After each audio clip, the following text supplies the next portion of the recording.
Slide শোতে এখনো যায় না সেতু ভাই, স্লাইড শোতে ওকে রাখেন। হ্যাঁ,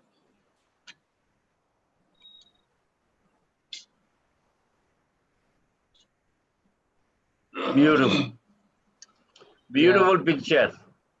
Skin in the of the forehead and the cheek is very good.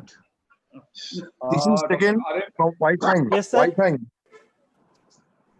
Sorry, we are sir. now, yes, we are now live on YouTube. Very good afternoon from Ortho TV side. This is Dr. Shamsul Huda from India. Now I'm handing over to Dr. Arif to start the webinar. I'm making you host again. Thank you, sir. Yes, sir. You're not the host. Please carry on. Okay, sir. Thank you. Respected participant from home and abroad, and all the audience. Assalamu alaikum. You know that the Bangladesh Kurgan Fellow Group is organizing this webinar in a scheduled date, and it is about 23 lecture in the series, and you will be happy to know that we already complete 11th lecture, and today is the 12th lecture. So is the day where the dozens of lecture will be completed, and today our lecture is lively telecasted on Ortho TV, and also in the YouTube channel of Dr. Shamsul Huda sir in Ortho World, and it is also after the presentation will be uploaded in YouTube channel of Ortho World and Elizabeth Clinic KUC. And you know that today is our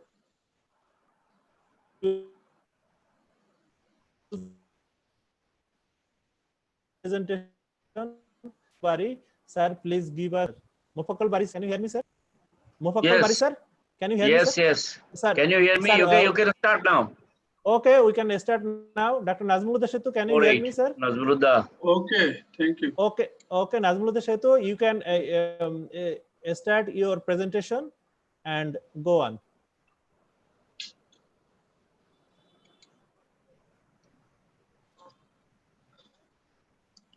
Assalamu alaikum.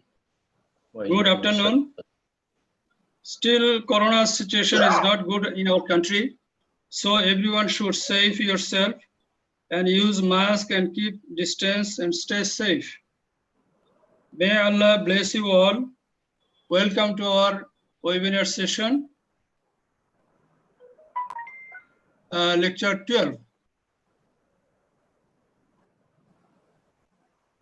Which Elizarov, you know very well. Optimal biomechanical conditions regarding Elizarov, early and complete reduction of bone, stable fixation, conservation of blood supply and bone and surrounding tissue, conservation of locomotor function of the damaged limb. I am Dr. Nazmul Huda Setu, and today our discussion again, basic ideas of deformity. Actually, everything about the basic ideas of deformity correction was delivered yesterday by our beloved sir, Professor Muhammad Mufakkar al-Bari. Though it is a very vast chapter, but he very nicely concised it within 1 hour lecture. Now nothing is left for me to give you today. I just share my own little experience with you. Restoration of mechanical axis of the lower limb is essential because the physiology of joint loading and gait mechanics depends on it. Just today my discussion about the lower limb and around the knee joint deformity. Some terminology that you already known: mechanical axis, anatomical axis, joint orientation angle, ura, and joint line convergence angle, etc. Anatomical axis, that is a straight line that meets of the proximal and distal joints of a bone. is the line that on mid-diaphyseal line of the bone. This line may be straight in frontal plane, but curved in sagittal plane as in the femur. Already these pictures shown yesterday. Just a review and remember the picture, the mechanical axis, anatomical axis in frontal plane and the lateral plane. You can see sagittal plane and coronal plane. Look here, the point, exact techniques to draw the line. Yeah, you should remember this mechanical axis and anatomical axis makes an angle in the femur or in frontal plane, 7 ± 2. Joint orientation angles, what is this? You have to remember this, the joint lines in the frontal and sagittal planes have a characteristic orientation to the mechanical and anatomical axis. The angle formed between the joint line and either the mechanical or anatomical axis is called the joint orientation angle.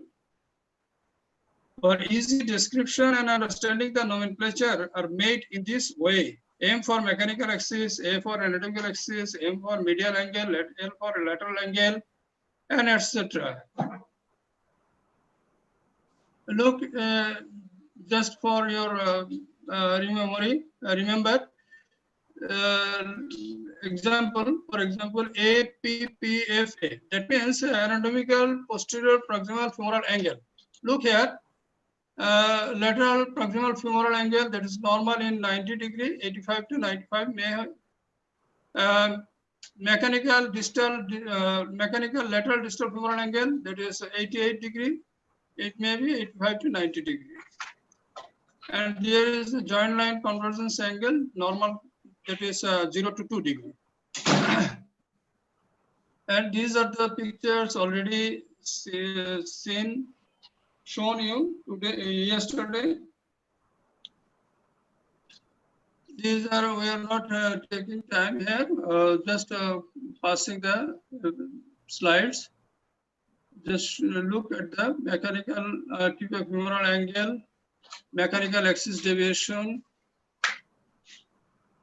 medial neck shaft angle, anatomical tibiofemoral angle.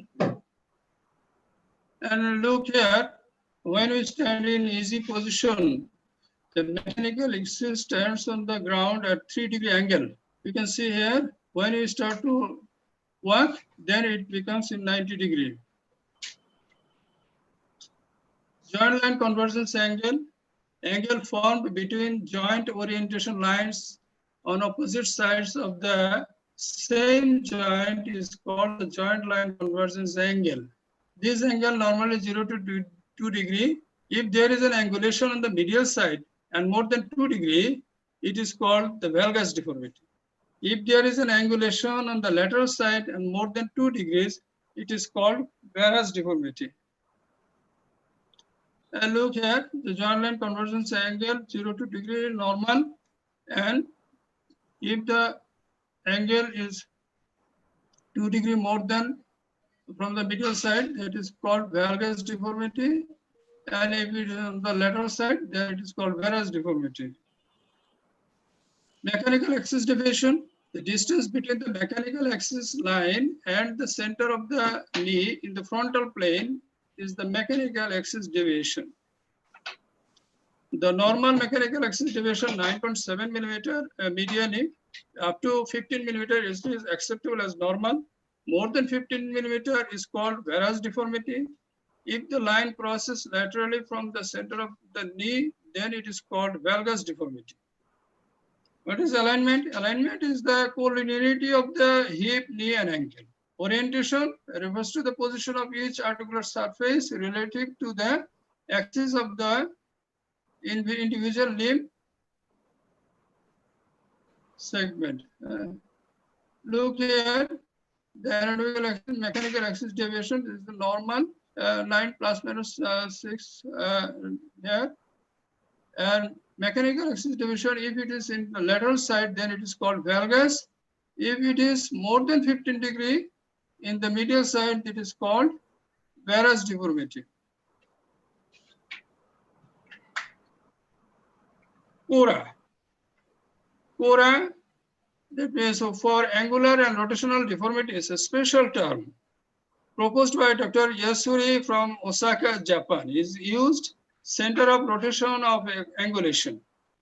It is the center point of the deformity. If there is an axis and generally an apex or one cora on the cora region, deformities with one apex or one cora are defined as uniapical deformities. Multi-apical deformity, if more than one apex or cora are identified, then these are called cora 1 or cora 2. Look, it is cora 1 and cora 1, 2. These pictures drawn our Professor Karasev in Kurgan when he demonstrated us in Kurgan lecture. He nicely shown that the placement of hinge just just in front of the apex and the distractor placement of the distractor, and you can see here and nicely demonstrate the how much correction you need. This can be calculated by this method. Look here, there is a distance from the cortex to cortex, that is at the apex side, that is a small letter h, and the from the apex point to the ring, to the distractor connecting rods, that is capital letter H, and expected distraction, how much we need, that is shown by X, and this equation, H by H equals to X by 1, X equals to H by H. If the H is 6 and H is 2, then you need 3 centimeter distraction. Very nicely demonstrated us and shown this method by this Shigirov, shown the dummy, the mechanism of access and mechanism mechanism of deformity correction, the placement of apex and placement of distractor. Look here, the placement of apex at the just at the level of the apex, and where the side of correction side, where you need the correction, and look how it acts.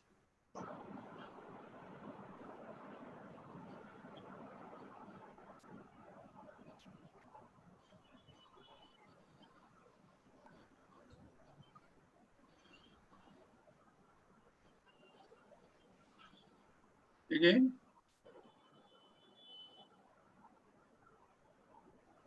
Just follow again.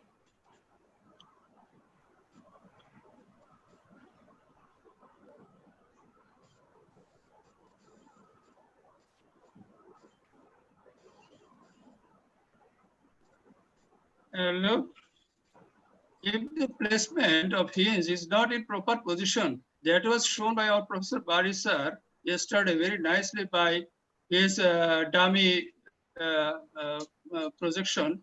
And you can see here, if the hinge is not in the level of apex, the level of cora, that is hinge is above the level of cora, then what will happen? The proximal fragment deviates to the medial side and distal fragment deviates to the lateral side. And if the hinge is the distal to the apex side, then reverse will occur. So you should remember this. Hinge always should be at the level of position. How you will measure this, whether it is in same line or at the above or below. If you after operation or after fixation of the elysium, you can see it again by X-ray.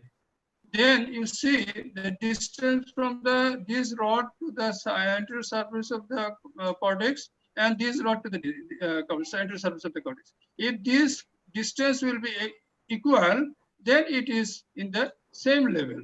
If it is not, then you will correct it again. Look, what is the how you apply the olive wire in this situation? You can see at the apex, near the apex, olive should be always opposite the direction of the deformity, and from the distal to the opposite to the first one. Look here, look here.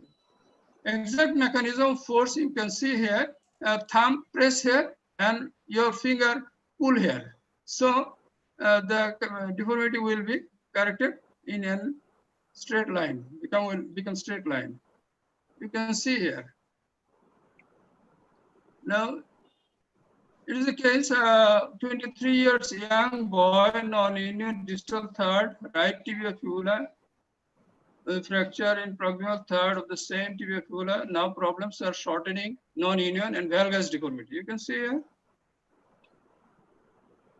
And this is the X-ray and assembling of the reserve and placement of pins at the level of the apex, cura.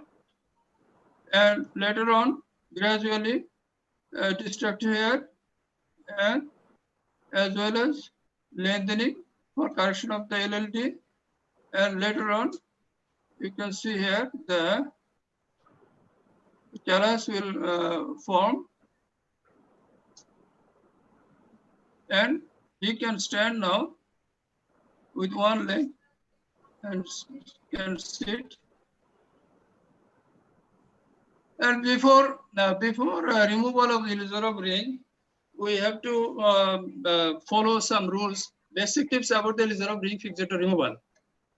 On the basis of clinical and radiographic monitoring, we have to see the normal skin color, absent or insignificant edema, painless movement of the joint, positive clinical testing for union, absence of negative dynamics after dynamization. Always be remembered, better 1 month late than 1 day early for removal of reserve ring fixator. Here, positive clinical testing. What is this? Actually, before 2 weeks before the expected days for removal of fixator, at the fracture site, remove the connecting rods and then ask the patient to elevate the limb as single unit and apply gentle force to bend the fracture site. If there is no movement or bending at the fracture, then you can think it is union. Then you go for dynamization. Then what is this? Dynamization, actually just lose the connecting rods from proximal or distal rings for 2 to 3 millimeter, and then follow up after 2 to 3 weeks. Then look for any pain, bending, or any axis deviation. If no, then go for removal. And you look the picture before loosening these rods. You should block the connecting rods for more loosening or coming out of the nuts. Block here and block here, above and below, for maintaining 2 to 3 millimeters distance for dynamization. And after removal of this patient, you can nicely sit and stand. You can see here. Next patient, 24 years male, malunited distal femur fracture with right genu-varus deformity. He had compartment syndrome and peroneal nerve injury. Later on, he developed equinormity. We just focus on the non-union side, that is genu-varus deformity. You can see here the patient. And look here, we did not use any shunts or half pins, only the rings and wires. Nicely corrected, you can see here. And another patient, 19 years male, bilateral congenital genu-valgus deformity. Left knee deformity was corrected and waiting for the right one. You can see here.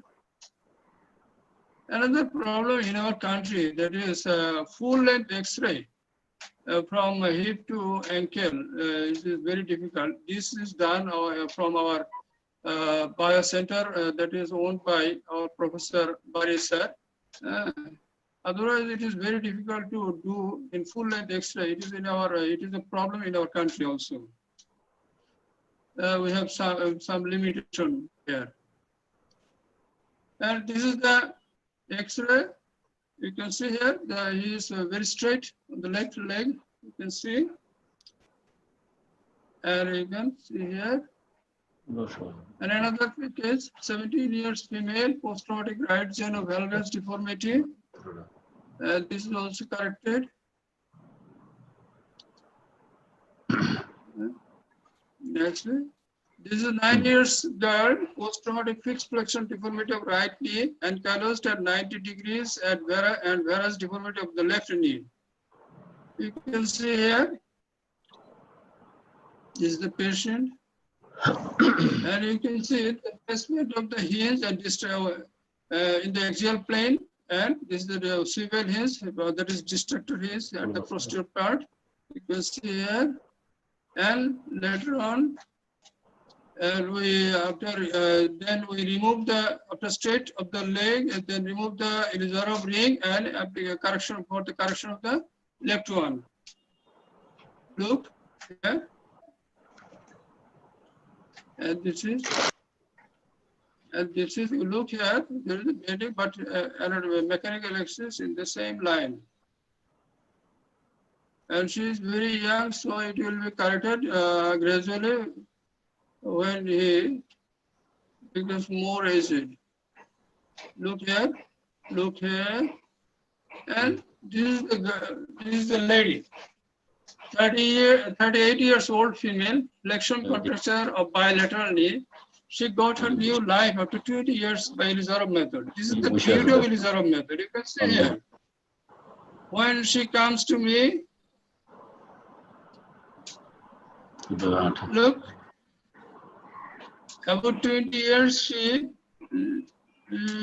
led her life by this way.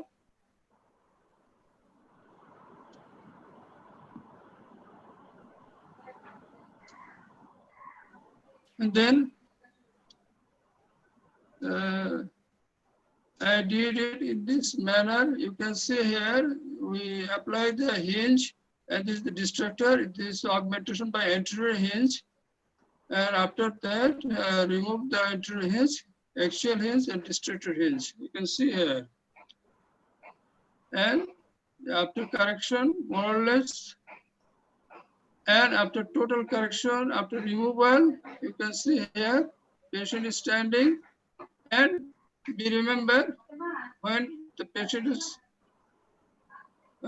came to me and looked,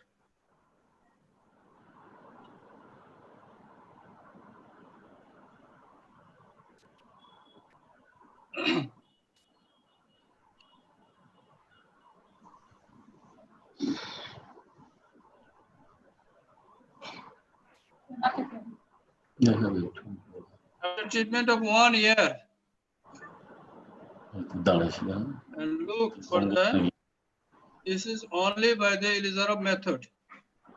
No one method you can treat this.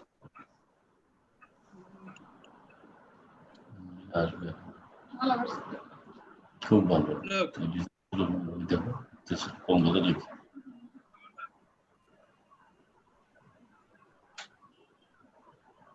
Good.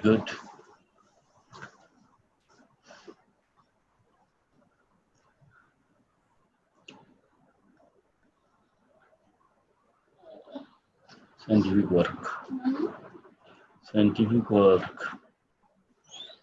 Fish is now. You can see here. Good.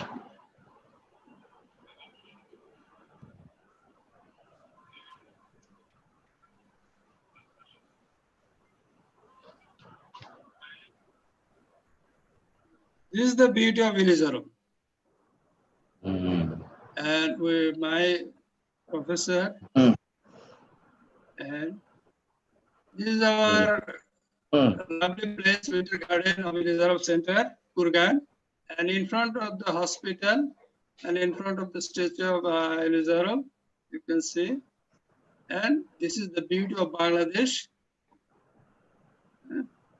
And thank you for patient sharing, and inviting you all to the next session on 11/16 by Dr. Muhammad Elizarov, Arifuzzaman, on the same topic, last part.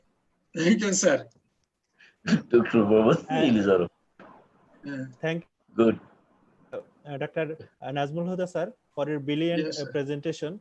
I would like to request you, please stop the screen share so that we can get the gallery view, especially your clinical case sharing and the very bad deformity that you have treated nicely with Elizarov technique.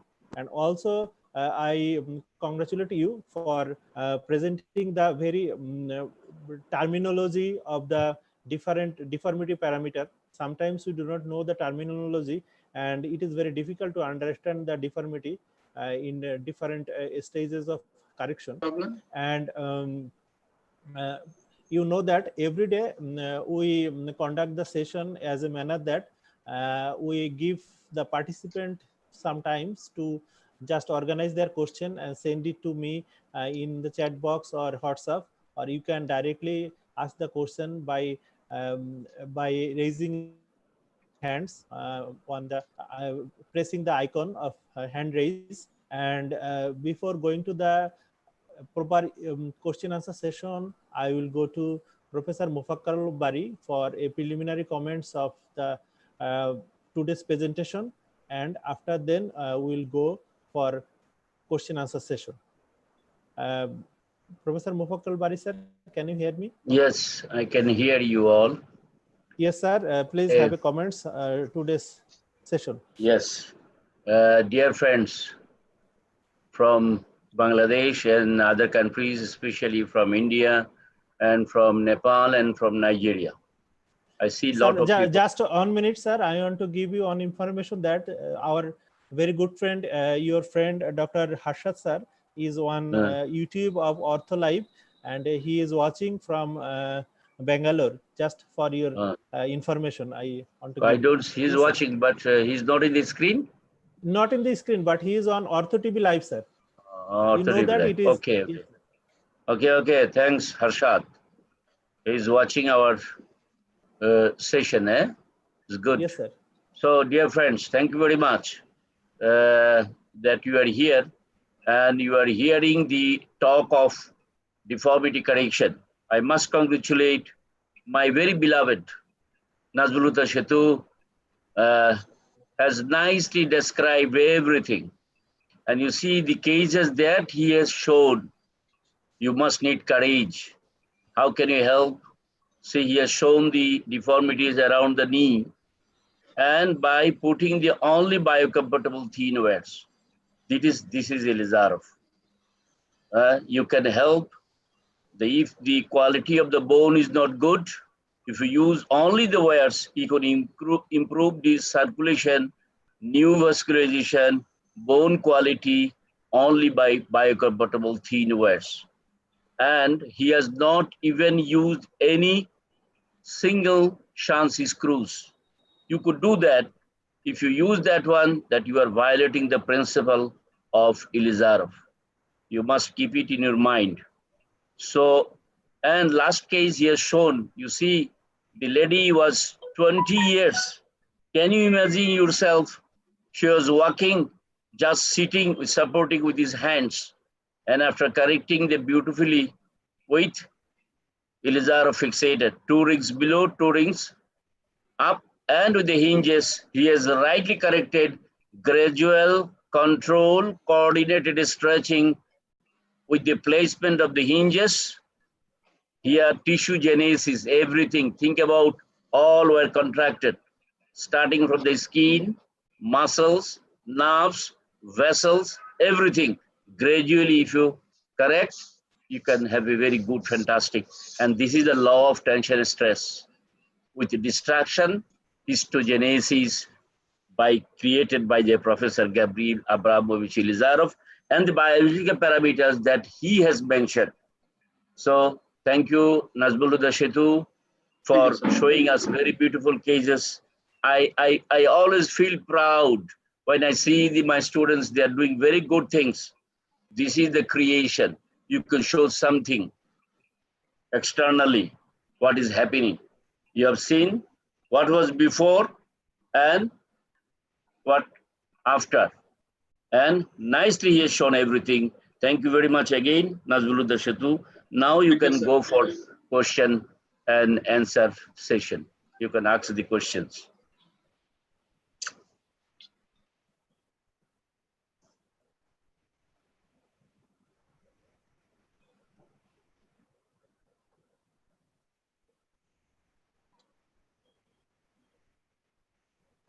Dr. Abdullah, please stop your screen share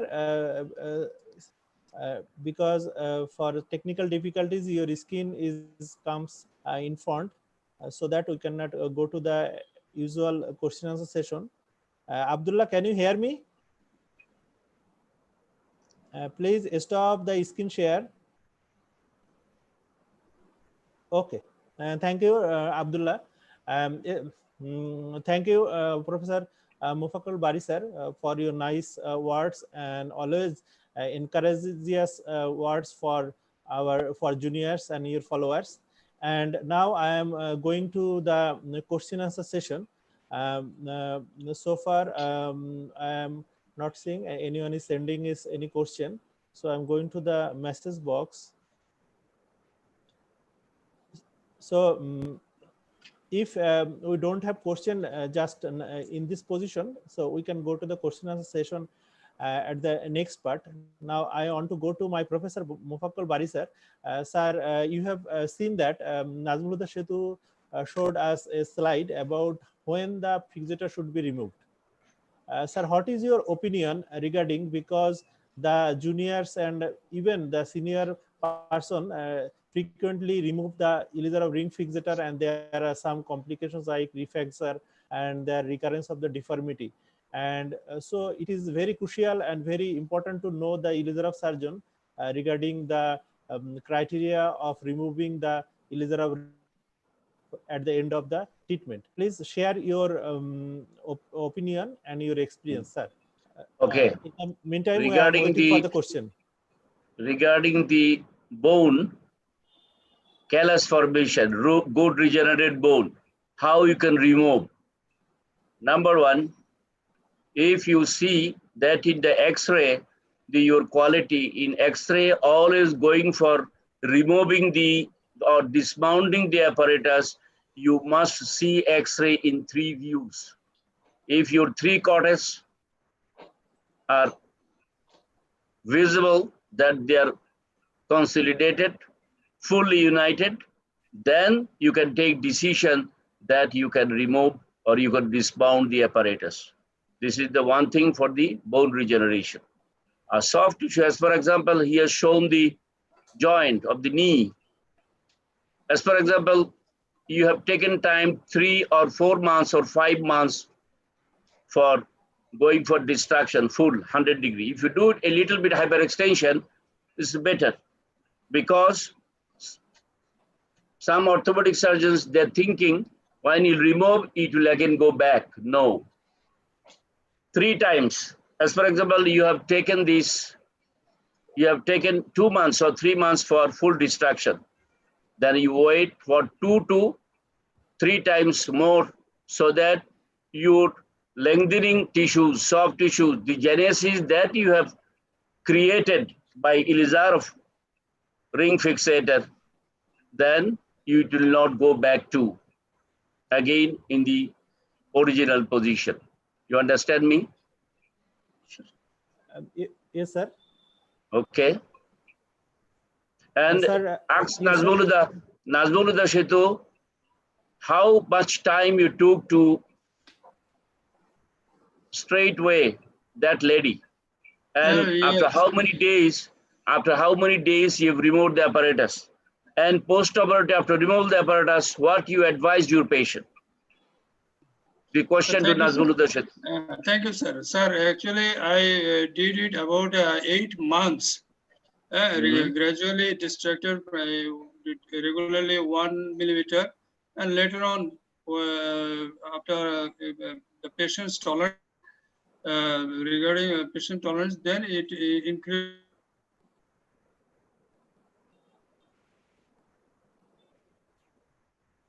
Sorry, Nazmul Huda. I cannot hear you. Tolerate it. If she, Yes, sir. if she cannot tolerate it, then it can again 1 millimeter per day for 8 months. After that, we remove it and apply a long cylinder cast for 4 weeks. 4 weeks, then remove and advise her to do the physiotherapy or exercise. Then work with walking aid and gradually work with your own food.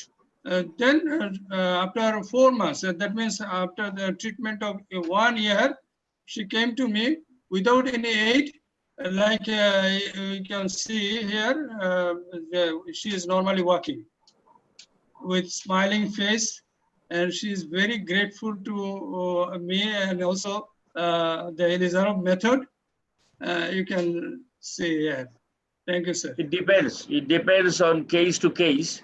No, Yes, in sir. general, for In general, X-ray 1 millimeter per day. per day, 1 millimeter means angulation 1 degree. 1 degree, yes. Yes. So, Sir, I want to throw a supplementary question to you and Nazmul Huda Setu for discussion. Sir, what will be our exact method of treatment when we distract the soft tissue only, like the joint contracture or any soft tissue contracture? How should you know that in bones there is a phase of distraction phase, there is a consolidation phase. Usually it is 2 times or 3 times, or as progress of the radiological union. What about the soft tissue? When we distract the soft tissue, how much time we should maintain the frame, sir? What is your opinion, sir? if only soft tissue, remember, if Yes, only sir. soft tissue, you have taken 1 month time for example, and this is straight, okay? Then Yes, 3 sir. times more you wait to remove the apparatus in general. And but sometimes it depends. You can remove after 2 months and then put the plaster, and then you remove the plaster and ongoing physiotherapy you must continue. What I do, Yes, sir. I do in case of bone, as for example, bone, only bone, not soft tissue, only Yes, bone. sir. I told you, if you see in X-ray 3 cortices are totally consolidated, healed, then you can take the apparatus. You can take out the apparatus. For soft tissue lengthening, same case thing you have taken for the only this is your wrist joint. This is your wrist joint. No bony problems, only soft tissue. You have done this one. You have taken as for example 15 days, or for example, all 21 days. And wait for 3 times of these 15 days, 45 days. Then after that you remove. You understand me? Yes, sir, I understand. So the idea of soft tissue destruction is that if your correction is okay, then you can decrease the external fixator time by converting in the other type of splinting. It can be a good idea. How can you decrease the external fixator time? The 3 times, the more or less the same condition is in the bone. In bone, you need the stability, as because there are refracture and other problems. But in soft tissue, when the bone is intact, you can maintain the same type of correction by other methods also, so that you can decrease. Yes, sir. Soft tissue lengthening is a combination of stretch and regeneration. This is theory. Soft tissue lengthening is a combination of stretch and regeneration. When you are lengthening, muscle sarcomeres you are getting, nerve Schwann cells new.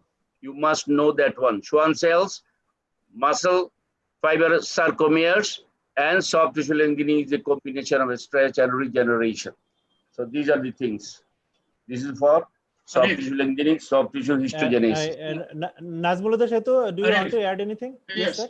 I want to add something. That is, Yes, sir. by Elizarov method and any other method, where you correct in your position, like a contracture or any soft tissue lengthening, at that time of contracture, you stop the correction, but keep the fixator about 3 weeks, 3 to 6 weeks, because of the maturation of the soft tissue. Up to the maturation of soft tissue, you should remove it. Then you go for splinters or other things. But after the completion of your correction, then if you remove the fixator, that will be recur again. Another thing, can I add? Yes, sir. As Please. for Yes, sir. example, this is for very important thing. Whenever relapse CTV, there is a good number of adhesions. Surgery was 2 or 3 times done in different places. Patient comes to you with relapse CTV. If you go for distraction to 2 weeks, I tell you, the Yes. fibrous tissue, skin, muscles, it will supple. And you take the patient to the OT, again you can unlock the all nut bolts and hinges, and you can push, you can correct a little bit after 2 weeks. Depending on, not that all the time you should have to rotate the nuts. You take your patient to the OT, after 2 weeks, you'll see everything will be supple. This is the beauty of also gradual control, coordinated stretching. Again, this is a law of tension and stress in your mind. Law of tension, slow and steady traction on a living tissue creates a stress which is metabolically activated and which stimulates histoneogenesis, angiogenesis, tissuegenesis, dermatogenesis, myogenesis, all genesis. So you are getting everything. This is the beauty of Elizarov. Yes, sir. Yes, sir. Thank you, sir, for your nice You comments. can ask And, Moinuddin is willing to tell something. sir, I have another question to all the participants. That how long should we put the Elizarov ring frequently in our clinical practice? I am just sharing the experience with everyone, so that what the problems they used to get in their clinical practice, they can solve it. Many patients come to us with the problem. The patient told that, sir, this fixator is kept for last 1.5 years. Even for patient reason, even the surgeon reason, or the different factors are involved in this. But what is the ideal time for a fixator to be remain in any body part?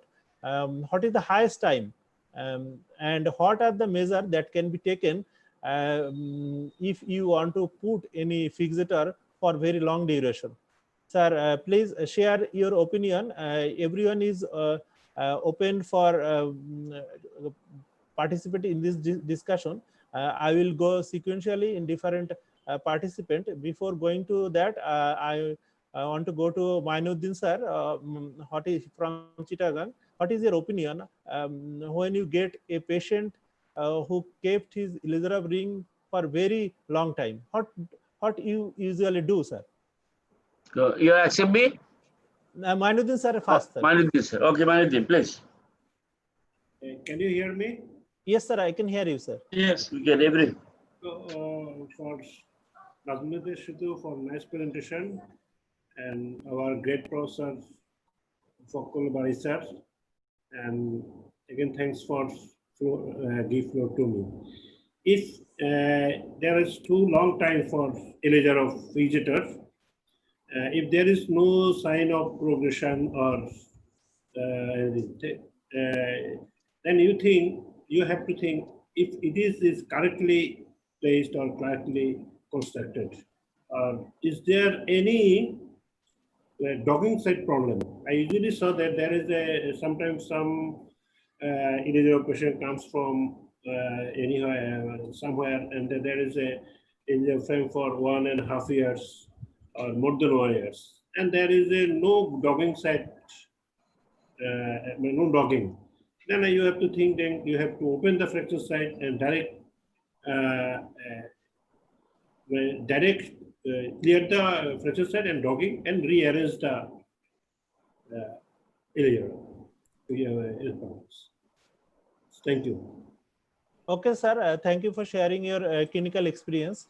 And I want to add something. Frequently in our clinical practice, we found this type of cases. The patient patient had a leisure of surgery elsewhere and come to you with this type of problem. Usually, I am very much agree with Mainuddin sir that you have to just sort out or find out the what is the problems regarding the union or any therapeutic goal, any problem for achieving therapeutic goal, that should be sorted out. And there are some problems related to the elixir of distracted callus. It is widely studied different part of the world, that is the callus subsidence, and there is a poor callus regeneration, and even refracture after the removal, and many other problems. And one of the problems is that docking site problem. It is widely recommended that if you distracted for a long time and if you come to a docking place, the docking site is not fresh enough, or osteogenic potential is more or less sometimes lost there. So to get favorable bone contact or to increase the union rate, you have to just freshening the docking site. It is ordered rules more or less. So and even the main thing is that you have to recheck all the things. Why this more times is taking?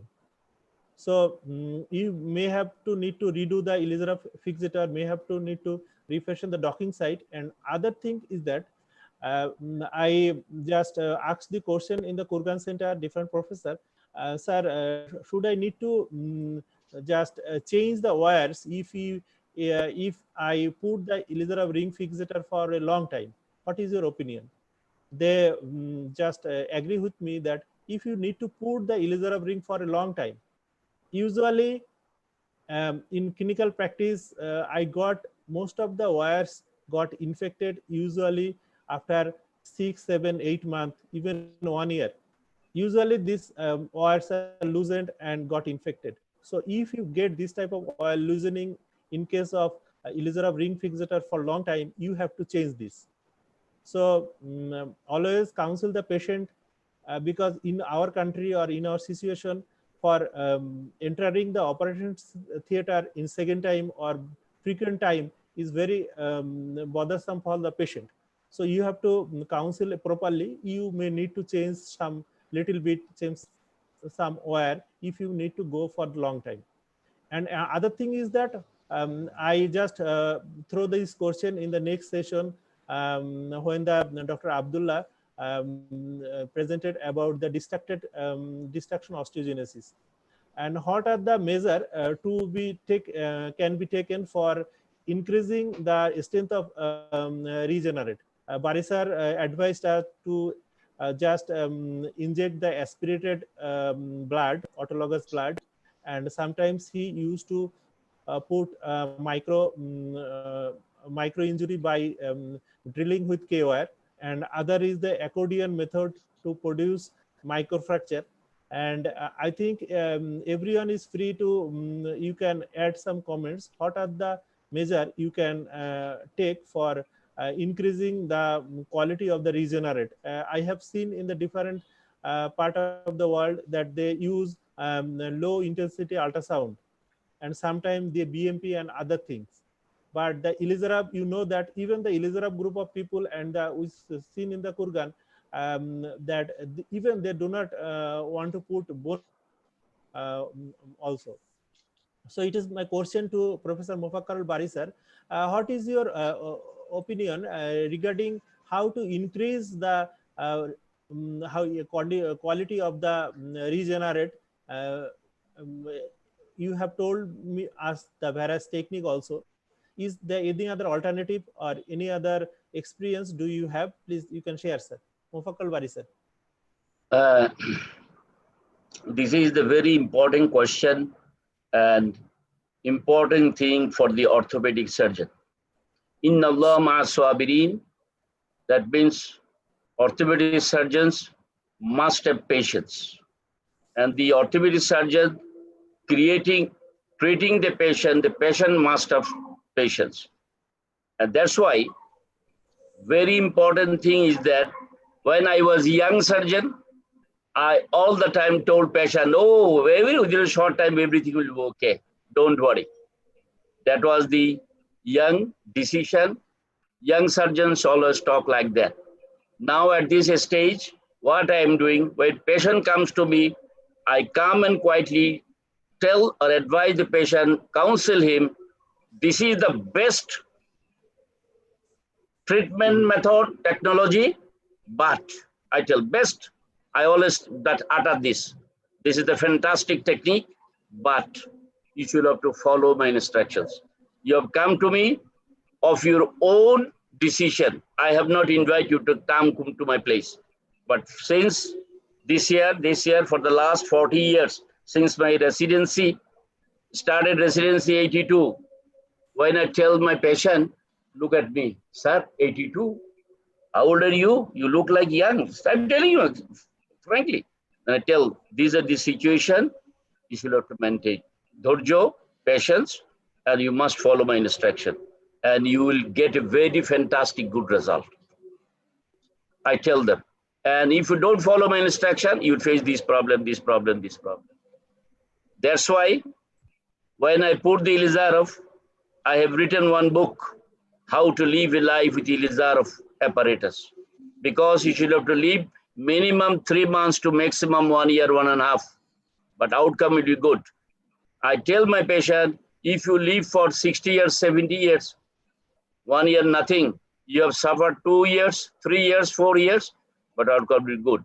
Now, regarding the regenerate, you, my dear friends, young doctors, when you put the wires, please always check the wires. Stability, all wires must be straight. If one is loose, one is straight, you are not getting good regenerated bone. Every day you just with your finger, pull your wires. It's okay or not? No. Then you then and there do it. And teach your subordinates, you please do it. Keep 1 2 wrench, 1 spanner and 1 box in your pocket all the time. When you are talking with the patient, you must pay attention with the patient and as well as the apparatus. You must see yourself. Meticulous, intelligent follow-up. If you don't do that, then outcome will be not good. And as a result, if something happens to orthopedic surgeons, it means something is weight in your chest, and that creates a lot of problems. So starting from the day one, you must be, I tell you, very much careful with the patient. If Ilizarov surgeon is careful with the patient and strong stability of the ring, it must be. Professor Shevtsov was always told me, no difference between Ilizarov apparatus and the aeroplane. Ilizarov apparatus just like aeroplane. He told all the time he told me, please remember just aeroplane. Sometimes aeroplane crashes, sometimes. At this moment in the world, all the day, whole day, how much aeroplane is going on? No crash. It's same thing with the Ilizarov apparatus. See, Nazrullah Shedu, he has shown the wire fixation. Some wires were loose, I have seen. Even then, result was good, fantastic good. So you must check yourself for a stability. Counsel with the patient, tell them, if you don't follow my instruction, you'll not get good result. Clearly yourself, and Rijik, Inna Allah ma'as-sabirin, Rijik with Allah. Don't hide anything with the patient. If you get it, tell it frankly to your patient, then everything will be, I think so. So counseling is very important. And psychological counseling patient, that this problem may happen. So you take it easily, nothing, but outcome will be good. Or if your patient comes to you, oh, lot of wires are put like this, lot of wires like this. No. Drilling the wires increases circulation. And now I put with every ring 3 wires. Why? You can put 2. If one breaks, I'm staying in Dhaka, he's staying in Thakurga. What will happen? That's why you put 3 wires all the time. And most of the time I use, the question was given by Arif, do you change the words? You check yourself every day. If something is coming from the skin wire interface, you must check this is loose, you remove this one, put another wire. And Yes, sir. maximum time I use olive and wire combination. If wire, you keep it for 3 or 4 months, it loosens. You put olive, no. Yes, sir. No. That is you should think the situation and our country situation, the poor people, they don't want to understand, and proper dressing is very important. Advise the patient and cover of how to cover.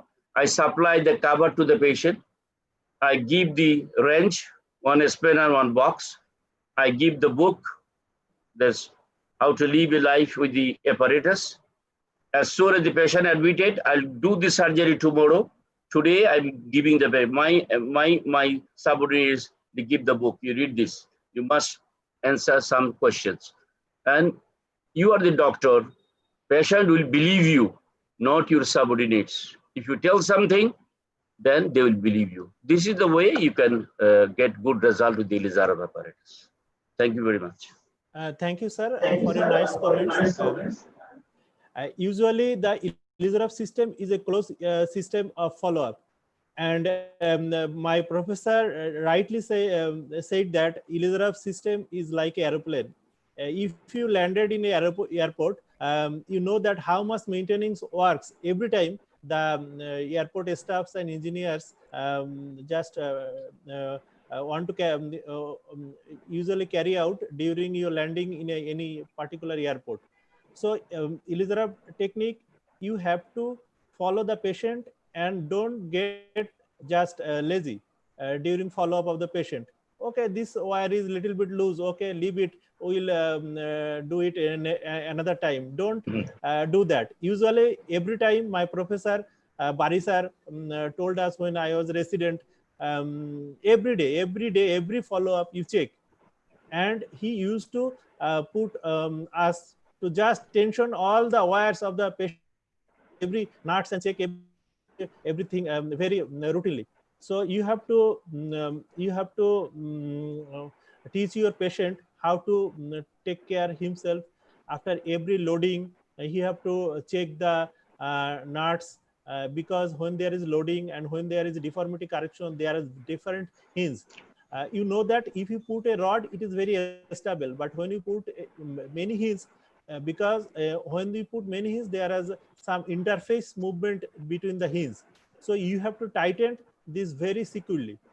And also this type of pin tact infection and other things depend on the quality of implant and the quality of the wire. And you know that there is a session about the quality of implant in Bangladesh. And I request everyone, including my professor Barisar, Nazmul Huda, and all other participants, as because this is a very good forum for talk with us, and it is good time that we have enough time beyond our clinical practice. We can interact. We can set a pin tact care protocol from this forum. When there is a session about pin tact care, it will be presented later on. And now I am going to one of the co-hosts. Oh, sorry, sir. There are some questions in the message box. So I want to throw the question to Dr. Setu. And before that, I see that Rashid Hassan Rani also have the question. I just ask him to unmute and please have your question to the speaker. And Rashid Hassan Rani, sir, can you hear me, sir? Yes, sir. I can hear you. Yes, sir. Yes, sir. Please have your question to today's speaker, Nazmul Huda Setu. First of all, I convey my respect to Professor Barisar and today's presenter and all the Kurgan fellows who are doing their job very nicely. Sir, Assalamu alaikum, sir. Wa alaikum assalam wa rahmatullah. Nazmul Huda Setu, sir, am I audible, sir? Yes. Yes, we can hear you. Sir, I have a question, sir, regarding deformity correction, computer assisted that's been SUV or conventional Elizaro, which is best? It depends upon the expertization.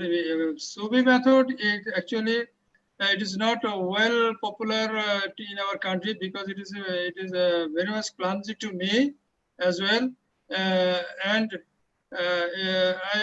So far I know no one is used to very comfortable with this method.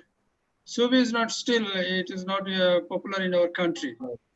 It is a good option. It is a computer assisted program, this method, but I am very much convenient to the Elizarov method.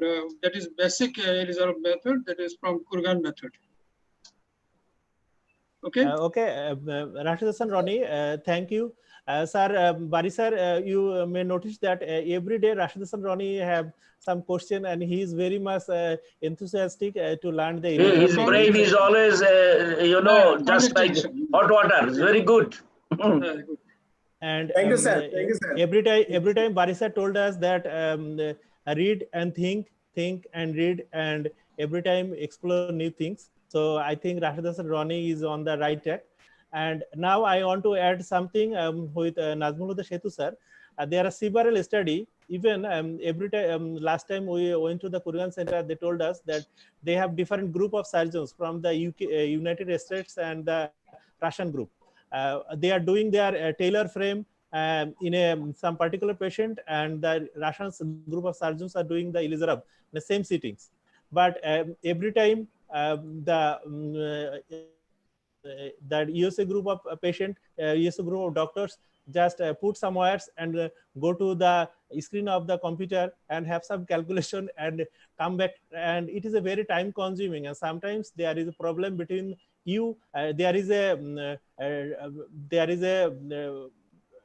problem between you and the computer, you and the patient, there is intervening the computer.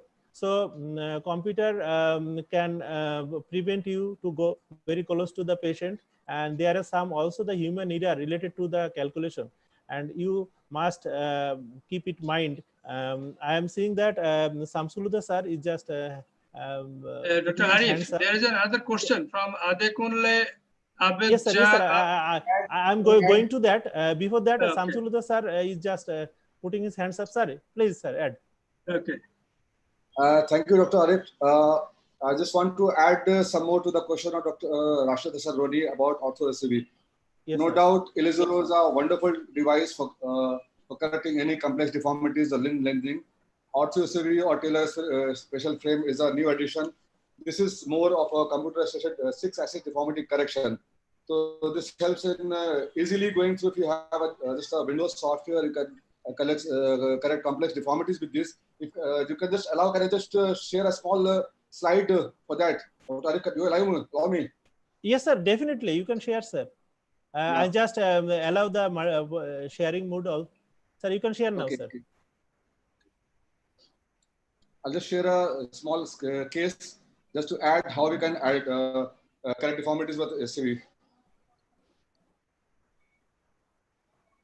Can you see the screen? Yes, sir. You can see your screen, sir. Yes, sir. I'll just finish this 2 to 3 minutes just to add how we can correct the different complex deformities with ortho-SUV frame. I have given a very small example of proximal femoral deformity. Yeah. So in the different complex deformity, we can Elizarov is a boon for all the deformities and limb lengthening, but we can also add latest computer-assisted softwares, assisted implants for this. So I'm showing you an example for this. I got a old case of a femur trauma case operated somewhere else. It was plating was done somewhere, and finally it got infected. After infection, there was deformity and pus, and the plate was finally removed. As you can see here, can you see the full scanogram? Yes. Yes, sir. Yes, sir. I can see. I always do a full-length scanogram for any deformity. This is just a message for the starters who want to learn more on Elizarov deformity. So you can see that after taking in the full-length scanogram, we can see whether the deformity is in which bone, where is the angle of deformity or the cora, if there is any limb deformity. So I took full-length scanogram, frontal and sagittal view, both. And as I told yesterday, I use the Bone Ninja app for iPad. These help me calculate all this deformity very easily. So as you can see, we just put on lines and it automatically calculates all the angles. So if you can see here, the frontal axis, it was 34 degrees and sagittal 33 degrees. And you can see LLD was there, as you can see the pelvic tilt also. Can you see the pelvic tilt also here, sir? Yes, sir. Yes, sir. Yes, sir. So before correcting any deformity, these are the few cards I will recommend to all the orthopedic surgeons, all the new residents to keep a print of this card. This is from the Hudgens book of deformity correction. When I went to Baltimore, I collected this from there only. So you must remember all this mechanical access line, anatomical access lines, as already told in the yesterday's and today's lecture classes wonderfully by Baris sir and today's classes. So you must know all the mechanical axis, the different angles, MPTA, the joint line correction angles in both sagittal and frontal planes. So you can calculate the mechanical axis deviation this way, that is MAD. So you must calculate if there is any MAD, if there is any LDFA, sorry, if there is any JLCA, and if there is any pelvic tilt. So the rule for deformity correction is follow the Hasenbach's rule. I'll just add here to Baris sir. Map the ABC. M stands for measure the mechanical axis deviation. A is for analyze the joint angles. P is the deformed bone. A stands for apex of deformity. B stands for bone cut, and C for correction. This is the basic mnemonic. Sorry, we can also do acute and gradual correction. I did it. So in this case, I saw that there was around 5 centimeter LLD. MAD was 3 centimeter. JLC was normal. The pick the bone of femur, apex of deformity of the cora was seen in, as in this X-ray. We can see this is the apex of deformity. You can see here in both the frontal and sagittal planes. So this is because the deformity is in frontal and sagittal both planes. So we take this as an oblique plane deformity. Okay. Yeah. So now we have to see the orthotomy level of the bone cut, and the correction has to be done gradually. We can do with Ilizaro or orthoscopy both. In proximal femur part, putting an Ilizaro for correction hinges is a little difficult. So I always prefer Ilizaro, but I took in this case ortho-ECB as a second option. What we can do with this? This is software controlled. So the whole prescription is comes out as a printout form. You can show the patient, you have to move this hinge per day. So this was a virtual correction I did on Bone Ninja app. Can we do a nailing? Can we do a Ilizaro? On nailing, there will the correction could have been done, but there was a history of infection, so the chances of infection was always possible here. So and limb nut deformity was not acceptable, so we can do with an Ilizaro device or a hexapod. Basic hexapod frame, I would not go in detail because it will take a lot of time. These are the struts which play the role of different hinges here. So it is called 6-axis deformity correction. We must know the rule of MUDE, that is method of unified designation of external fixation, that determines what is the level and position of the hinges and the pins. I won't go into detail again. You can see here, this is the formula of on the bottom where we can put all the hinges. So after putting a SUV nail for corticotomy ostomy, it's a very easy method. You can just open up the hinges like a flower. It opens like a flower. You can do the corticotomy and put back the hinges. Can you see in the diagram? Yes, sir. So I'm not going into full detail to make triangles. This is a rule of triangles. So it is today's law of physics, biomechanical based. So after this hinges, we make this correction and calculation on this. You can see a pencil written, which is on different parts. I applied the cervic frame on the patient, did the corticotomy. I'll go very fast here. My computer is hanging a little, actually. Please bear with me. So normally we use wires in all the cases of Ilizaro, but in this case especially, I preferred only Schanz pins.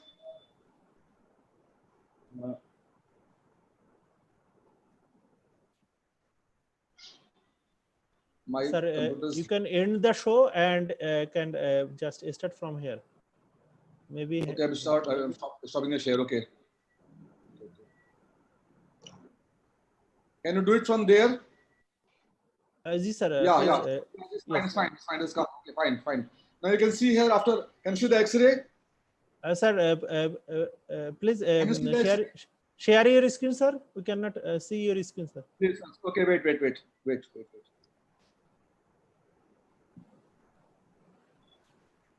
I'll not go into full screen mode. That is hampering my laptop. Can you see this? Okay. Yes, sir. Yes, sir. You can go, sir. After putting all this SUV frame, the cordotomy has been done. The mark has been placed. It was very easy to put this SUV frame on this proximal fiber part. All the correction was controlled with this software, Windows software. This is the basic idea of the software, how you use it.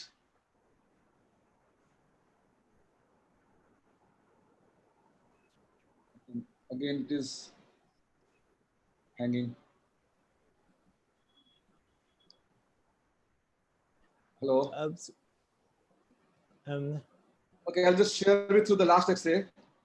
Yes, sir. So that, yeah. I think my laptop is getting older. Yeah. Can you see this? Yes, sir. You can see the screen, sir. So this is the final correction. Can you see the final correction in the AP in a lateral view on the X-ray? Yes, sir. Final correction is very good. Yeah. So after a few days, when I saw a little callus, I removed this SUV because it was a little bulky. I replaced with the rail fixator. Yes, sir. Okay. This you can see it is been healing well because of lockdown. Patient has not come to me. So we can do this with Elizero. We can also do this with Ortho series of frame. I just wanted to add something to this. Okay. All thanks. Thank you, sir, for sharing. Please stop your screen. We can go to the discussion again. Okay. And sir, I have a question to you. You have the experience of doing the Elizero surgery also, and you done some cases with the ACV also. And usually this is a matter of preference, which type of technique a patient used to, a doctors can adopt for his patient. It is a matter of preference. But I think you also have the experience of Elizero, and you have the experience of this ACV frame. Can you please just say some comments about what is your zone of comfort, or what is your preference for doing this type of cases, sir? Yeah, definitely. I always prefer the method of Elizero, the method as Baris sir and all my mentors taught me. Elizero, I'm very comfortable with Elizero rather than any of the hexapods like TSF. Also, SUV is very costly for the patients. Elizero is very less cost. So I always prefer Elizero in any of the sort of deformity. Anything goes with VAS. So it follows the natural method of regeneration and healing, as Baris sir has always taught us. So Ortho CV is an option you can use, but I always prefer Elizero. Hello. I'd like to Baris to add on this, please, sir. Arif. Sir, Baris sir, can you? Yes, sir. Can you hear me, sir? Yes, can you give me for Shamsuluddin talk? I want to pass some comment. Sir. Definitely, sir. I am just going to use listen, it's very good. SUB and TSF. Solomon, Utinsky, and Wilinski. Solomon is a very good friend. 3 people are there. 2 doctors, 1 is mechanical engineer. SUB, a TSF, Taylor special frame from America, and Elizarov. He has shown rightly. I have done 2 cases in the tibia, and I bought this apparatus 2 lakhs at that time, 3 years back, from Indian Pitkar. And this is costly. And this is costly, really, in comparison to Shamsuluddin rightly told. This is costly, and you need software computer all the time. But in Kurgan, when I was there, they have invited Solomon, SUB group, TSF group, and Elizarov group. 5 patients, 5 patients, 5 patients, 3 for comparative study. During the Professor V.I. Shepsova, when he was the director. Then they started doing the cases, and ultimately they have showed that Elizarov is better than in case of cost, time consuming, outcome, everything. Here, see, he has used in femur all the chance pills, big pills. outcome is good. But ultimately his conclusion was he likes Elizarov. Why? Because less costly. Easily you can do it without computer. If you have money, you have option, you can do that also. SUB and TSF also. In the Western world, they have money. There. In SUB, India, there are a lot of people are using now. At the same time, Elizarov, they are comfortable, most of the orthopedic surgeons so far I know. Okay, thank you very much. Thank you, sir, for nice interaction, because Rashid, I especially express my thanks to Rashid Hassan Roni, because he just bring out this matter of this type of computer assisted and conventional Elizarov. And for that reason, we got a very wonderful presentation from Samsung sir, and for different ideas and deformity correction. And now I am going to my question box. There are some questions waiting for Nazmul Setu. Nazmul Setu, there is a question from Adekunle Adebanjo sir. He is from Nigeria, and every day he is interacting with us. And yesterday, you know that he sent some case discussion, sent some case for our discussion. And today's question is, what is the difference between the bone lengthening and bone transport? Sir, please answer the question. Nazmul Setu sir. Yes, thank you for your question. Nazmul Setu, yes sir. Yes, can you see? Can you hear? Yes, we can hear, sir. Please continue. Yes. Bone transport and bone lengthening. These are not controversial word. These are the method of bone lengthening and bone transport. Bone transport usually done when there is a bone gap or bone loss between the long fragments. Then from the proximal or distal part, after corticotomy, bone is transported to fill up the gap. It is bone transport. There is also a bone lengthening done for fill up the gap. And another thing is bone lengthening. Bone lengthening usually we do for correction of the limb length discrepancy as well. And bone transport is on bone transport for the bone transport method. There is also a bone transport from proximal or distal part. It is also a lengthening method. I think I can make you understand about the bone lengthening and bone transport. Please, Arif, can you add something about this? Yes, sir. Thank you, sir. Nazmul sir. I want to add something before I go into the Adekunle sir. Sir, you have to just visualize the picture is that the different idea. In bone lengthening, you have to increase the length, but usually in bone transport, usually you maintain the length of the limb, usually the same, but you have to just transport the bones from one place to another place. So keeping the length of the bones same, you are doing the bone transport. And when there is lengthening issue, there is you increase the magnitude of the length of the limb. So these two things can be considered separately, because bone transport is a very safe technique, and usually you know that our professor yesterday told that multifocal, trifocal, and different focal methodology of bone transport is there. You can distract the every fragment in a specific rate, but usually in bone lengthening, you have only one option, is that you may not increase your length more than 1 millimeter per day. Lengthening is very much related to the different complications also. There are different issues related to the proximal lengthening, distal lengthening. Like if we are very much fond of doing Elizarov in tibia, if you lengthen the distal tibia more than 40%, then definitely there will be the equinus deformity of the foot. But proximal lengthening of the tibia are not associated with this like this. So lengthening, sorry, I request just mute your microphone. Okay. then there are some difference between the transport system and lengthening system.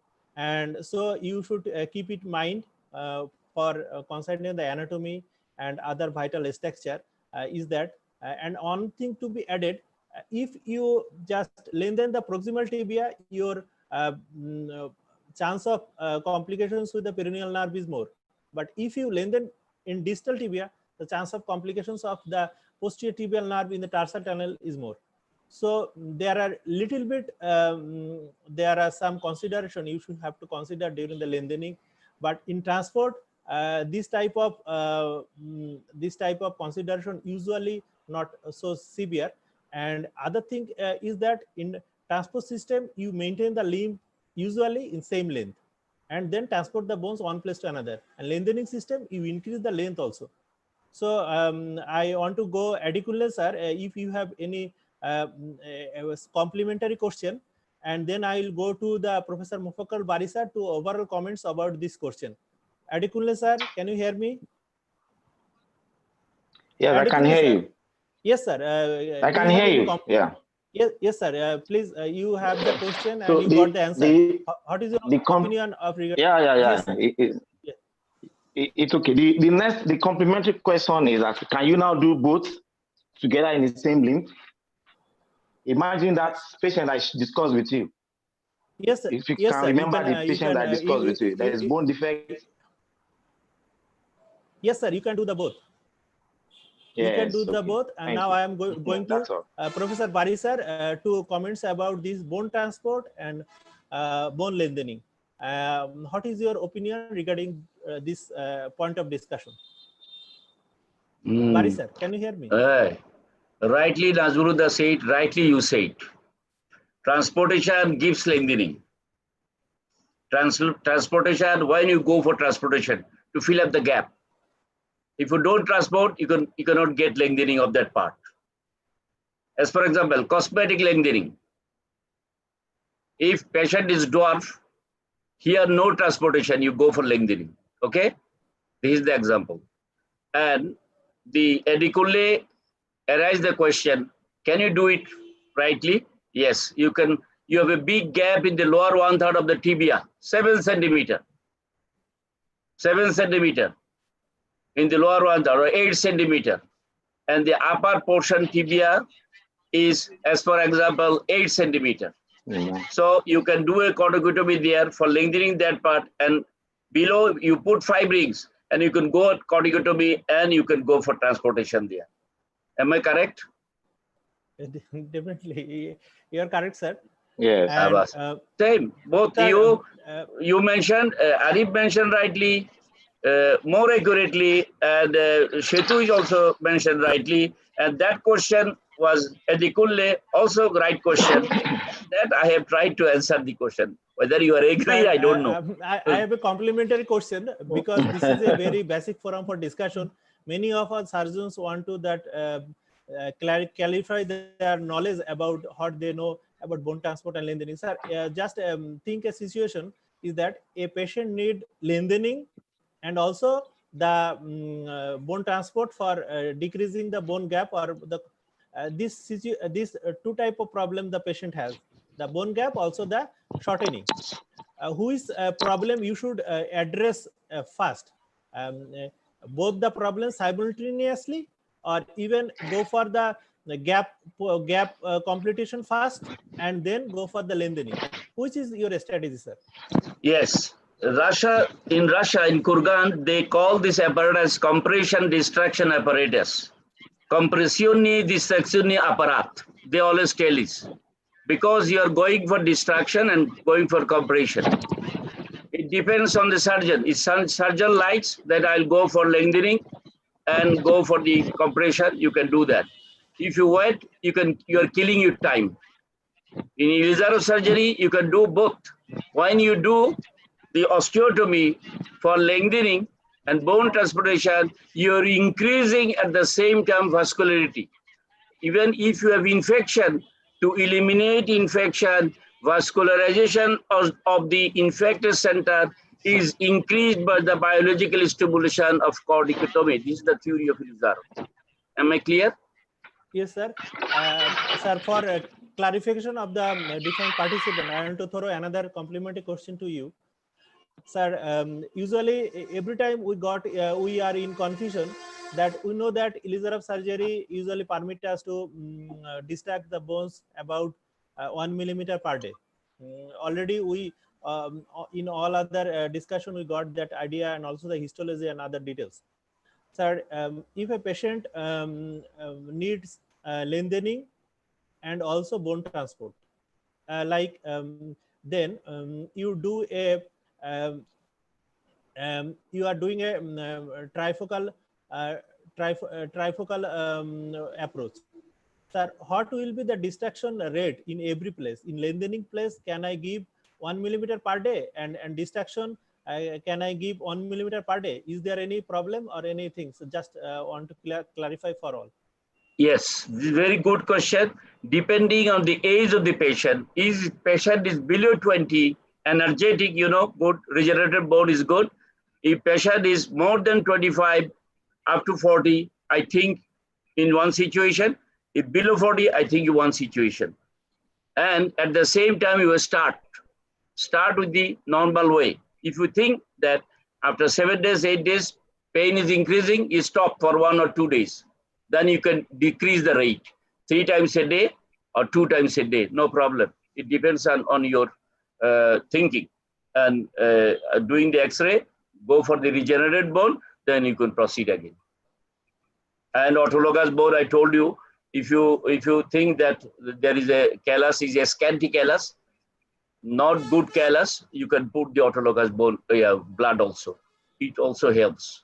So this is depends on the age of the patient. If patient is 50, more than 50 or 60, you want to go for lengthening, you should have to think yourself the bone quality, age of the patient, and doing the X-ray. Then you take the decision. 3 times you can do 2 times, you can do 4 times, and sometimes you can change your decision. Not all the time for 4 times a day. Okay. Yes, sir. Thank you, sir. Then I just make a conclusion that if there is a mandatory rules, you cannot increase your overall length of a limb more than 1 millimeter a day.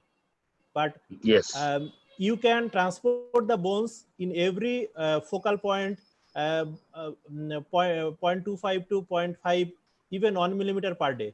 But overall, the length should not be increased more than 1 millimeter a day. So this is 1 millimeter a day in both the sides or one side? Sir, I am just talking about the lengthening. But you can do the transport also. You can do the transport up to 1 millimeter in every point of your bone transport. But the lengthening point, you cannot increase the overall length. If you increase the overall length, then it will make the complications. And yes, also the poor regenerate. So this is, yes. I think everyone should get this clear idea. And the Adekunle sir got all the ideas.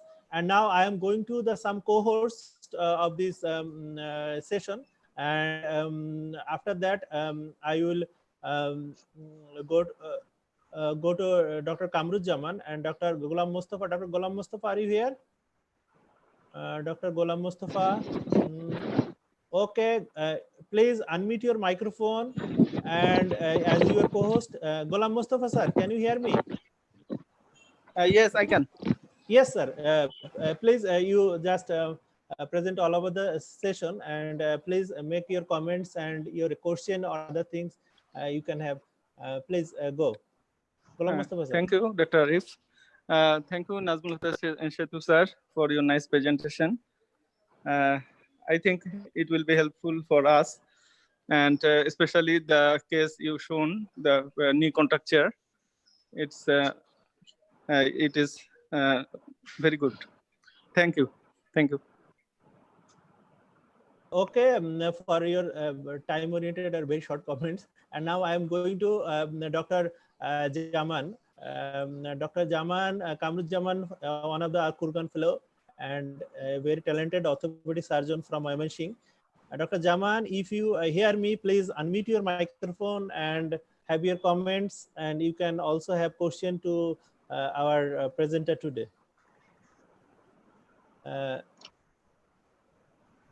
Okay, I think Kamrujaman is not in range, but he's connected with us. And now every day we know that Dr. PRS sir, he is connected from first to last of our presentation. So I am just going to PRS sir for his comments about today's session, and I think it is very informative session today. Every interaction and many information we get today. PRS sir, can you hear me? Yeah, I'm audible. Yes, sir. Please have your comments, and do you want to add anything regarding the bone transport, bone lengthening, and today's deformity correction? Anything you want to add? And what is your opinion regarding the computer-assisted and conventional laser? Also, I am throwing the question to you, sir. I think from regarding today's presentation, it was very lucid presentation, very nicely explained by Najmul Hetu sir. It was very nicely presented, his cases and all. And regarding this computer assisted, I think there is a learning curve. I think there should be a migration. One should start doing some basic laser work, then only one should think about this computer navigated. Because I don't think one can directly migrate to computer navigated. This is my own opinion. So I just wanted to know that from Sir Bari sir, that in pre of planning, what are the things that we should check in pre of planning? Like one is the scanogram. Sometimes the scanogram facility is not available in all places. So in that case, how to do? And do you assemble the whole ring beforehand, before doing the start? Then you apply. Is it like that? You plan it, and what are the steps in planning? Okay, sir, I got your question. Please stay connected. I am going to Bari sir. Sir, Bari sir, I think you got the question, sir. Yes, sir. PRS sir have three questions. One is how you preoperatively plan about a deformity case because some places in our region there is no facilities for a scanogram or orthorontonogram. Is one question. How do you plan for your patient? And next question is that do you suggest a pre-assembled frame for any correction? And how can you manage this type of situations, sir? Okay, sir. Bari sir. Yesterday in my lecture, I told regarding the scanogram. I do it with my center, 33%. I take you can do it also in your center. And full length X-ray, if you do it, it's good, but this is not available in all the centers. And deformity correction, if your deformity in any joint, as for example in the hip, you take both the hip. If in the knee, you take both the knee. Right knee, left knee is normal, take the both knee. Then you draw the angles, calculate yourself, think yourself, this is the preoperative planning, this is your magnitude, I should have to correct this one, then you can do it. Repeatedly, you should have to draw all these angles. Then all the angles you place in your eye, place in your head, and then you draw everything in the template, and you can take the decision. And finally, the question who was done by third question was pre-assembled, sir. Pre-assembled frame. Do you? The Russians, they don't like the pre-assembly. Pre-assembly, it creates a problem. The Western world, they do pre-assembly. This is not the overall Kurgan preaching, Russian preaching. If you have deformity, you put sometimes you can do very simple deformity in one angle, you can do it pre-assemble. But if complex, sometimes it creates problem. If you go through individually putting the words, then you can assemble how to correct, how to put the ring, how to put the hinge. This is good. Pre-assembly is not good. This is my opinion. I never do pre-assembly system. I always follow the Kurgan. And I feel very much comfortable with doing the assembly during the operation. Okay. PRS sir, do you want to any complementary questions, sir? That's all. Okay, thank you, sir. Thank you for staying connected with us. I want to add a few things with Bari sir. Is that One we can for correct. Professor Barry, please. Oh, okay, okay, sir. Please. Yeah. Yeah. Yes. Okay. I'm happy you went back. I'm happy you went back to the scanogram issue. If you don't have facilities to do a scanogram, I heard you saying something now that you can improvise to get to the full. Well, how do you do that in your place? If you don't have a scanogram, very easy. Yes. You can take a scanogram. You have a 18 size a X-ray film, 18 size, 14, 18. You must have that. 14, 14, 17. 18. No, we are 14, 14, 18. 17. Yes, 14, 17. 14, okay. 17. Then Yes. you take the X-ray for angulation, not a straight way. If your film is rectangular, angle to angle, you can take the joint. You can get it, whatever height is in Nigeria. I tell you. Okay. So you do the deformity, take deformity portion and then normal portion. Then you can realize what is the problem here, how much is the problem. Then you can calculate, you can go for surgery. Don't need all the time full scanogram. If full X-ray is good, but without that, you can go for surgery. Okay. Thank you. Okay, okay, sir. Sir, I want to add something for all, that you can correct your deformity in anatomical axis, even mechanical axis, and both the axes are validated one, but the mechanical axis is more PCS, and mechanical axis is very good for deformity correction. But you can do it anatomical axis correction. Usually in the country like us, you can adopt the technique of just adding different X-ray cassettes and have a full length X-ray. But you know that angle, if you increase the size of angle, decrease the size of angle, it's not matter the magnitude of the angle will be same. But the main problem is that when you increase or decrease the size of the limb, then there is a problem with the limb issue, length issue, not the angular issue is there. In that situation, if you just have a good X-ray, keeping all the things in your mind, that patella, where is the position of the patella, where is the position of the foot, and where is the position of the hip, and where is the your cassette is there in relation to the angulation of that part. You can get a good X-ray of that particular part. That, like, always include proximal joint and distal joint. And what are the problems with the angulations? You can solve all the issue, as because the angulations are not magnified in case of any type of magnification of the exercise or decreasing the exercise. But the length issue is important. I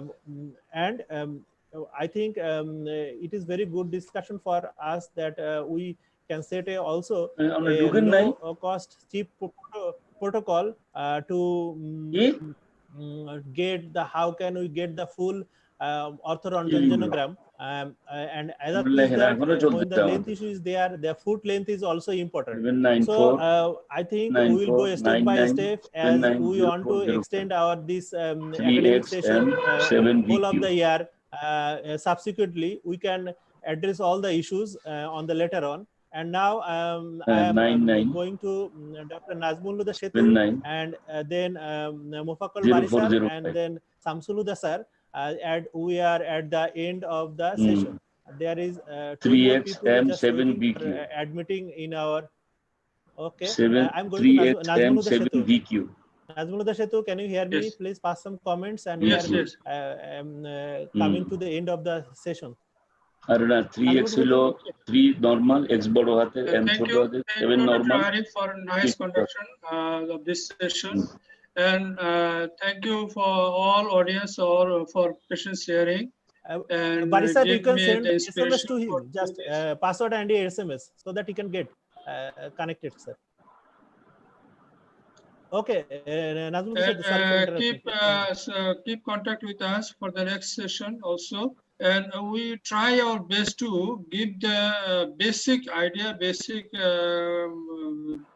things about the Irizarum, so that you can easily apply the Ilizarov for the patient, and that's why all patients will get the benefit of this Ilizarov method. And we try our best to do this work to build up the Ilizarov surgeons in our country as well. So please keep contact with us and give us your expectation, what you want from us. Then we will correct we will enrich our lecture for the future days. Thank you for us. Thank you for contact with us, and please stay with us. Thank you. Thank you, Nazmullah Shetu sir, because your presentation was superb, and every time Mainuddin is willing to tell something. Mainuddin. Please unmute yours. Yes, sir. Mainuddin sir, you are always innovative. We know from Chittagong, you are every time you are trying to do very new things and very innovative things. And please enrich us whenever you can. And please have comments to the overall session. Then I will go to the Bari sir, and I request Samsuluddha sir, please get ready, because we are at the end of the session. We can stop the transmission. I will hand it over the host status to you. Mainuddin sir, please. Thank you. Thank you. This was a very nice presentation by Dr. Nazmullah Shetu, and the question was very much cleared by our great professor, Bari sir. Thank you. Thank you all. Thank you, sir, for your nice words. And now I am going to Professor Mufakkarul Bari, sir. Please conclude your opinion, or the conclusion opinion regarding all of the sessions. And tomorrow there is also a session on the deformity. We divide the deformity in 3 parts. And everyone, please to know that this is a lively telecast on the OrthoTV Live and Ortho World. And okay, sir, you can have your opinion, sir. Dear friends, junior colleagues,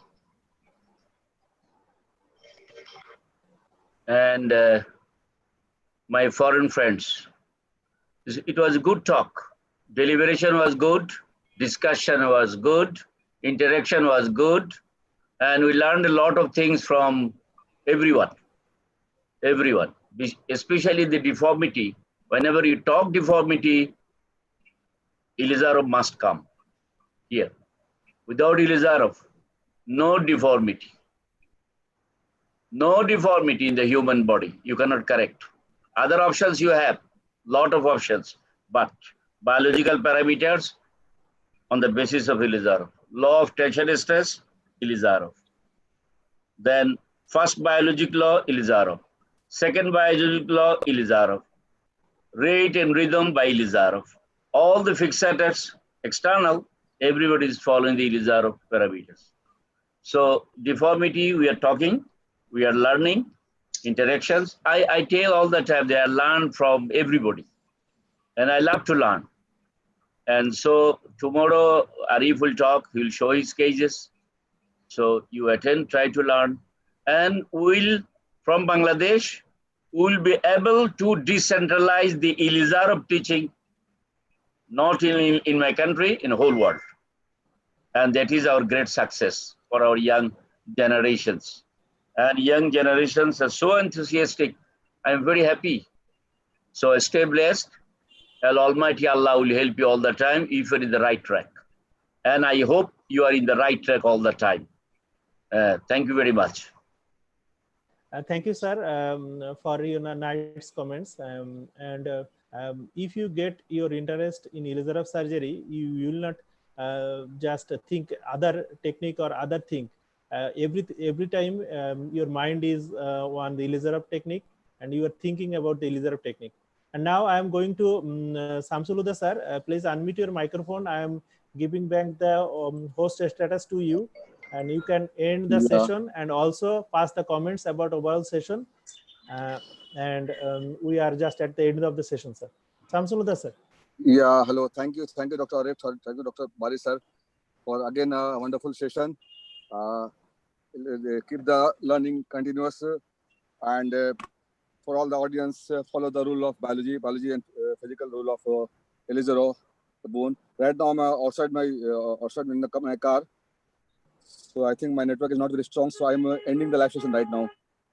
Okay, sir. Thank you, sir, and especially thank you to you for your case sharing with us. Thank you.